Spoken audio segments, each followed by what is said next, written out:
সচিবালয়ে কর্মকর্তা-কর্মচারীদের কালকের বিক্ষোভ কর্মসূচি স্থগিত করা হয়েছে।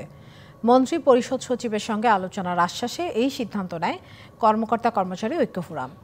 ব্যাপক নিরাপত্তার কারণে দিনভর থমথমে ছিল সচিবালয়। দর্শনার্থী প্রবেশে নিষেধাজ্ঞার পাশাপাশি প্রবেশ করতে দেয়া হয়নি গণমাধ্যম কর্মীদেরও। সরকারি চাকরি সংশোধন অধ্যাদেশ বাতিলের দাবিতে সচিবালয়ে গত ৩ দিনের মতো মঙ্গলবারও বিক্ষোভ কর্মসূচি ছিল কর্মকর্তা-কর্মচারী ঐক্য পরিষদের। কিন্তু আইন শৃঙ্খলা বাহিনীর পক্ষ থেকে সভা সমাবেশে নিষেধাজ্ঞা জারি এবং ব্যাপক নিরাপত্তা ব্যবস্থা নেয়ায় থমথমে পরিস্থিতি ছিল সচিবালয়ে। দর্শনার্থী প্রবেশে নিষেধাজ্ঞা থাকার পাশাপাশি সকাল থেকে প্রবেশ করতে দেয়া হয়নি কোনো গণমাধ্যম কর্মীকেও। সচিবালয়ের ভেতরে বাইরে মোতায়েন ছিল বিপুল পরিমাণ পুলিশ, সোয়াত, এপিবিএন ও বিজিবি সদস্য। মাঠের অলরাউন্ডার আমি, আর ঘরের অলরাউন্ডার টাইলক্স।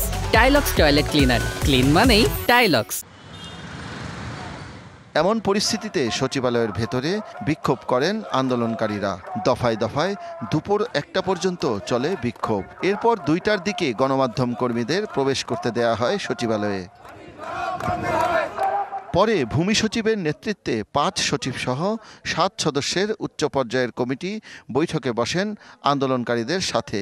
বৈঠক শেষে সচিব জানান, বুধবার মন্ত্রী পরিষদ সচিবের সাথে বৈঠক করে তারা বিস্তারিত জানাবেন। তবে সিদ্ধান্ত নেবে সরকার।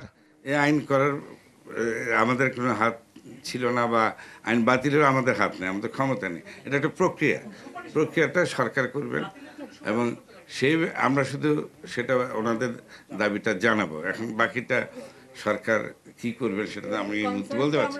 পরে কর্মকর্তা-কর্মচারী ঐক্য ফোরাম জানান, আপাতত তাদের আন্দোলন স্থগিত থাকবে। আমাদের ওয়ান্টিং ছিল যে এটা আমরা কোনো আংশিক সংশোধন আমরা চাই না, এটা আমরা পুরোপুরি বাতিল চাই। স্যার এর সাথে একমত পোষণ করেছেন। এই জন্য সময় প্রয়োজন আছে, আমরা সেই সূত্রে আমরা স্যারের কাছে পরিত্যাগ করেছি যে আগামীকাল কর্মসূচিটা শুধু আমরা স্থগিত করেছি। আন্দোলনকারীরা জানান, সরকারের অবস্থান পর্যবেক্ষণ করে তারা পরবর্তীতে সিদ্ধান্ত নেবেন। শাহ ইমন, ডিবিসি নিউজ, ঢাকা।